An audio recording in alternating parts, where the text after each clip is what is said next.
All right. Good evening, esteemed guests. Welcome. On behalf of my sister and I, I'd like to welcome you to celebrate the first half of the life of Abraham Cunio. At 70 years of age, my dad has lived an eventful life, spanning many continents, many languages, and touching many lives. And he is certainly not done yet.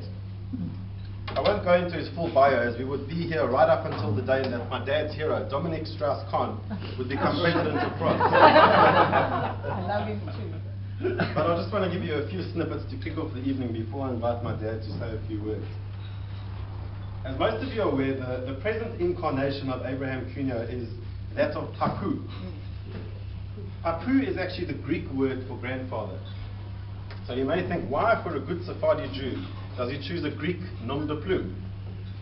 Well, it goes back in time to the Jews of Smyrna, where my paternal family come from. The Jews of Smyrna and many parts of modern-day Greece, in those days the Ottoman Empire of course, were close, essentially the same community. And the word Papu traversed the Aegean Sea across to Smyrna, where Papu became synonymous with grandfather for Ladino-speaking Jews. Now, the original Greek meaning of the word Papu actually refers to a fisherman, one who is older and wiser, but not necessarily the most successful of fishermen. So it actually got me thinking a bit, and I thought, well, what exactly is success? Who determines it? Is it financial? Is it outcome-based? Is it regularly going overseas on holiday? Is it driving a flash car? Is it living to being 100 years old? What exactly does success mean? And what happens once you're successful? Do you stop once you become successful? Then what do you do after that? So, anyway, philosophizing is probably for another time. But I'm going to illustrate to you what Papu thinks of success with a little story. So, some of you may be aware that one of my dad's great pleasures in life is sitting on the jetty at our Breda River house and fishing. I say fishing.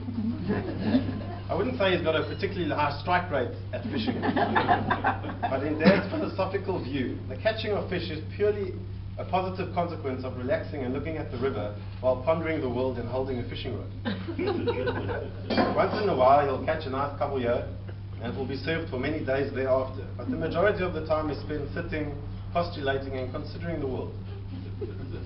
This philosophy can be seen in my dad's approach to life in general. Of course, financial needs must be met, and my dad started with nothing, arriving in South Africa at the age of 20 without speaking a word of English, building up to be able to have a comfortable lifestyle. But Papu's mantra is quality over quantity, which leaves time for thinking, leading to creativity, and indeed more time to spend with the family.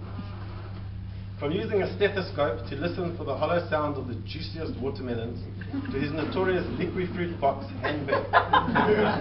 The list is long and indeed amusing to everybody, but usually very logical and effective. My sister and I grew up with an abundance of dad time. He was everywhere. Even when we didn't want him, he was there. In fact, he liked being home so much that even for the few years that he had an office in town, he would come home for lunch every single day, and of course followed by his obligatory afternoon siesta. Mark Twain once commented that the older he got, the smarter his dad became. And I find that despite myself, I actually can't help adopting many of my dad's nuances and views in life as I begin to get a little bit older.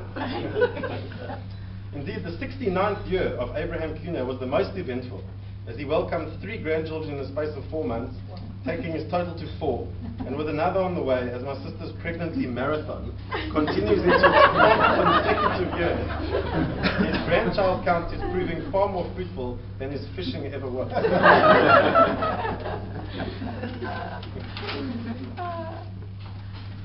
There are hundreds of Abraham Cunio stories, and I'm sure each of you has your very own personal one. Some of them are so ridiculous that they can't possibly be real, but they are. So I'm not going to go into too many elaborate tales of stories about Abraham Cunio. I'll leave that for him to address as I call him later. But as you know, we Cunios are not one for big public gestures of love for one another, but we try to let our actions speak for themselves, as my dad has taught us from the beginning and lived up to his word all along the way. What more can a man aspire to in life other than being a role model to his children, a hero to his wife, an object of fascination for his plethora of grandchildren, and a recipient of great love and respect from his friends. Yeah. It's the quality of impact on the lives touched that counts in this world. And on that measure, there cannot be a truer success story than my dad.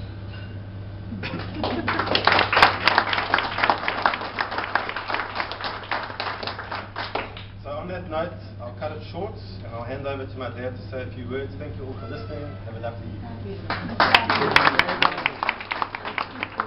Carry on because my battery just got flat. Got some notes, some speech.